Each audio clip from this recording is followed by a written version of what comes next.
One of the cornerstones of Roman expansion, the Roman legion, a military unit of well-armed heavy infantry, proved to be one of the most potent military forces in the known world. Proving more flexible than the phalanx, and better able to handle tough, rugged terrain of its enemies, the legion was better adapted than any prior infantry unit fielded by the Romans to handle the myriad of challenges demanded by their extensive military campaigns.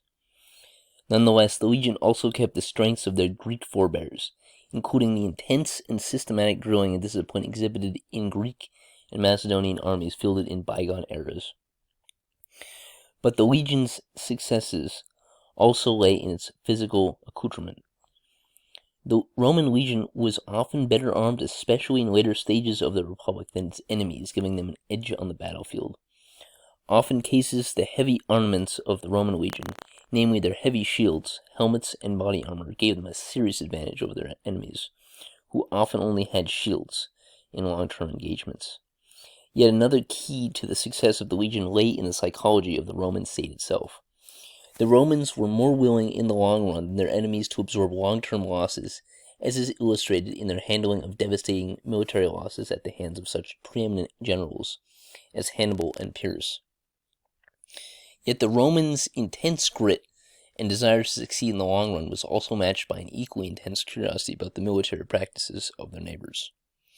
As Montesquieu noted, the Romans were always willing to give up their own practices as soon as they found better ones.